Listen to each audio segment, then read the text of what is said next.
안녕하세요. 환희입니다. 오늘도 책 소개를 하나 할까 하는데요.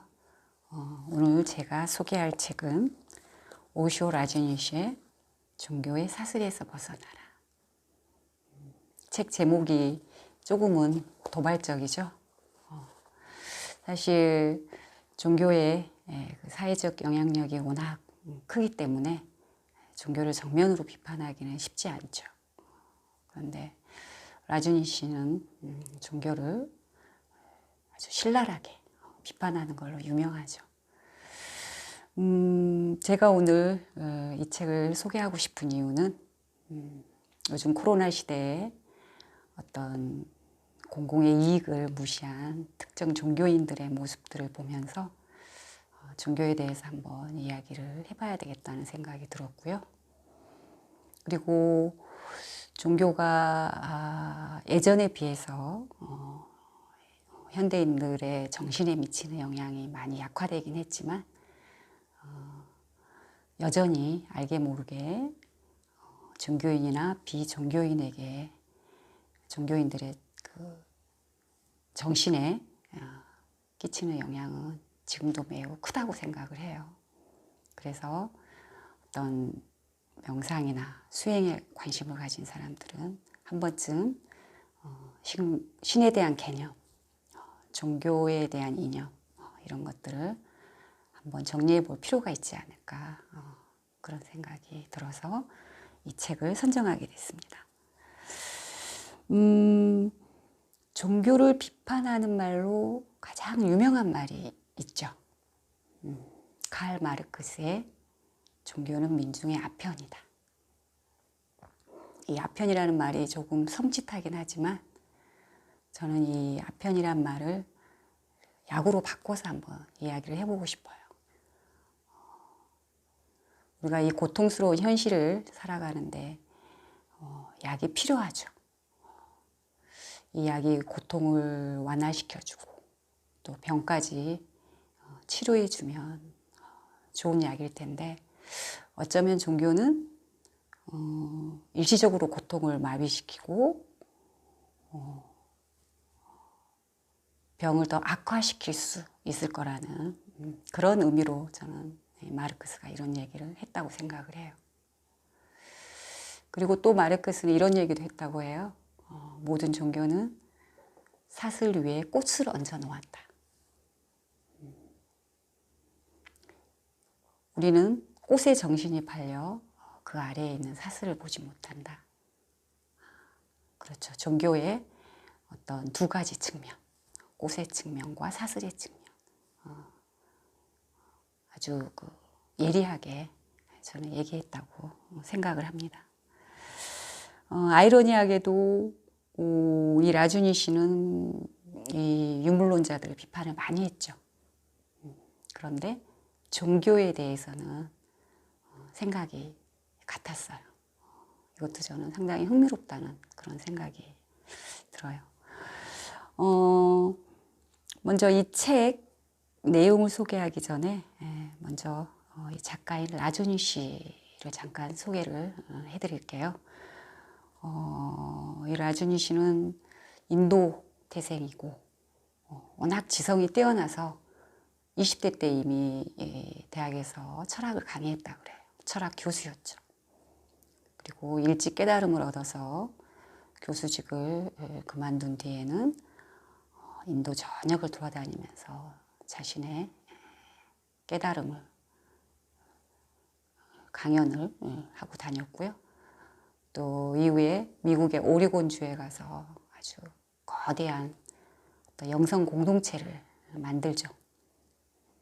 이때 그 워낙 공동체의 그 자유분방한 모습 때문에 그 미국의 기성 종교인들, 정치인들로부터 많은 비판과 박해를 받았다고 해요. 그래서 결국은 어떤 이민법 위반, 세금 포탈 이런 여러 가지 명목으로 미국에서 쫓겨나고 결국은 자신의 조국 인도 푸나에 자리를 잡게 되죠. 미국의 작가 탐 로빈스는 라저니시를 이렇게 표현을 했어요. 예수 이후에 가장 위험한 인물이다. 사실 예수도 예수의 그 어떤 살았을 당시 기성 종교와 율법학자들을 비난을 많이 하죠. 그래서 기득권 세력에게는 상당한 위협이 됐고, 그리고 결국은 십자가에 매달려 죽게 되죠.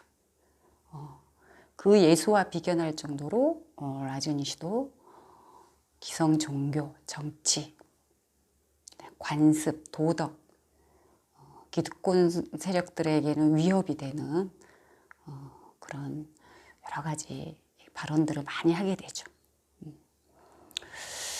그리고 인도의 썬데이 미드데이는 인도의 운명을 바꾼 인물로 간디, 네루다, 붓다와 함께 또 라즈니시를 선정하기도 했다고 해요.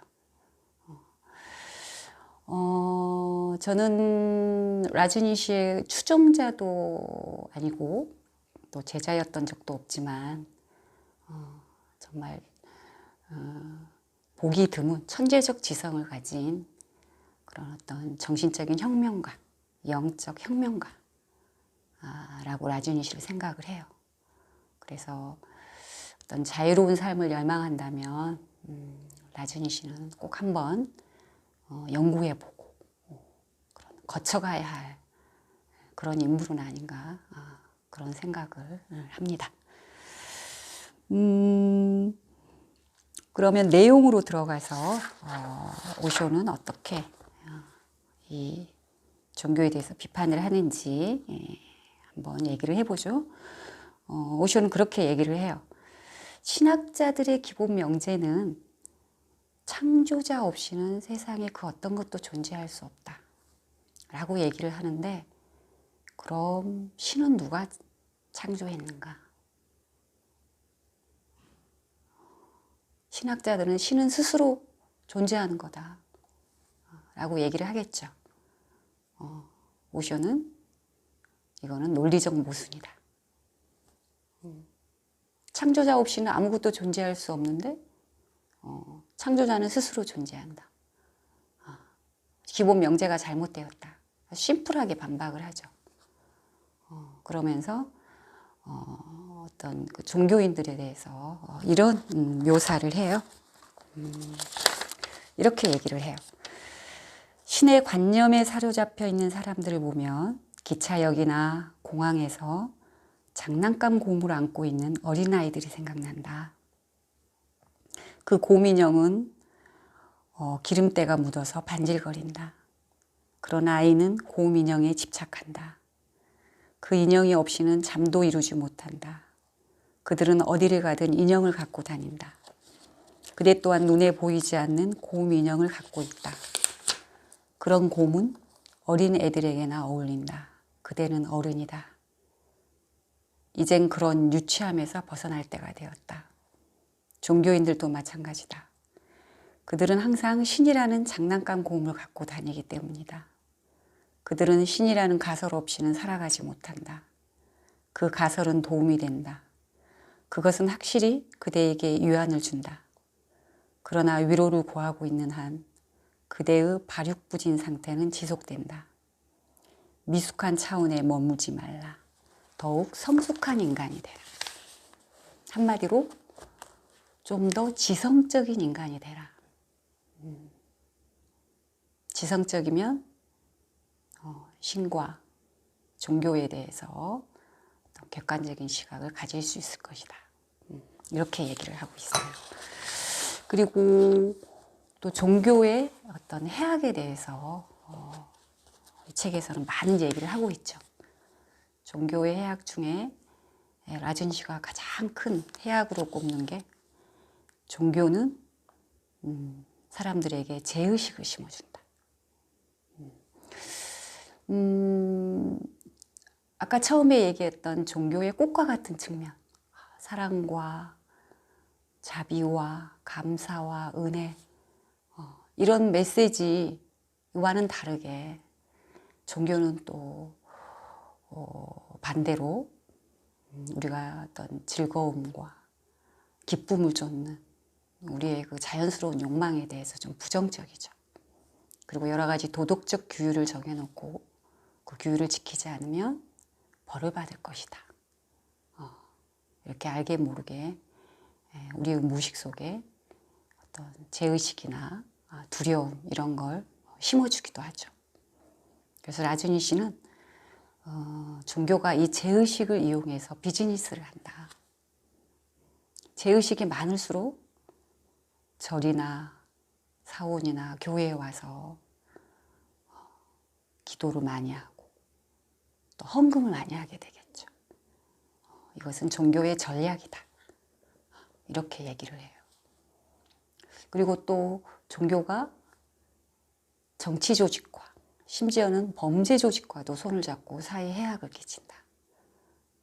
가장 큰 해악으로는 종교 전쟁이 있죠. 십자군 전쟁을 비롯해서 지금도 기독교와 이슬람 간의 갈등, 또 이슬람과 힌두교 간의 갈등, 아직도 이 세계에는 종교적 전쟁, 종교적 갈등이 끊임없이 진행되고 있죠.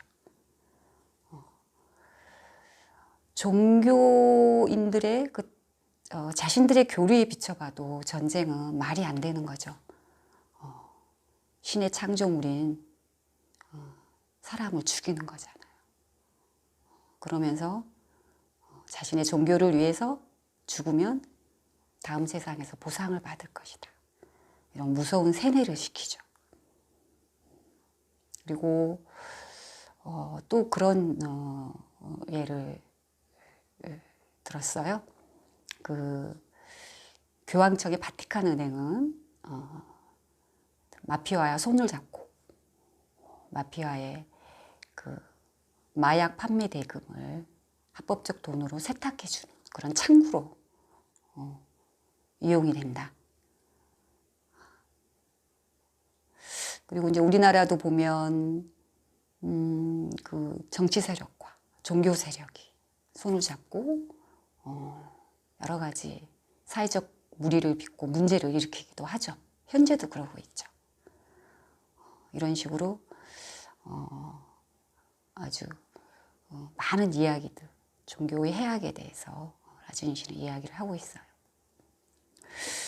그럼 이제 마지막에 가서 그런 얘기를 해요. 그러면 신이 없는 세상, 도덕이 없는 세상, 삶의 목적은 무엇이냐? 그런 질문을 해요. 거기에 대해서 라준이 씨는 이렇게 얘기를 하죠. 신이 없는 곳에서의 삶의 목적은 삶 그 자체다. 삶이 전부다. 삶이 신이고 사원이며 경전이다. 이 삶을 전체적으로 사는 것. 이것이 유일한 종교다. 매 순간이 축제가 될 만큼 강렬하고 전체적인 태도로 살아라. 삶에는 이것 외에 다른 목적이 없다는 것이 나의 가르침이다. 굉장히 멋있는 말이죠. 그리고 삶의 삼위일체를 이렇게 얘기를 해요. 삶과 사랑과 웃음이다. 굉장히 삶 자체를 긍정하는 그런 얘기들이죠. 제가 앞에서도 얘기했지만 정말 자유로운 삶을 열망한다면, 그리고 자신의 개성이 두려움 없이 마음껏 발휘되는 삶을 살고 싶다면 어떤 라준이 씨적인 그런 어떤 가르침, 이런 것들은 꼭 한번 우리가 만나야 되는 것은 아닌가, 그런 생각이 들어요. 이걸로 마치겠습니다.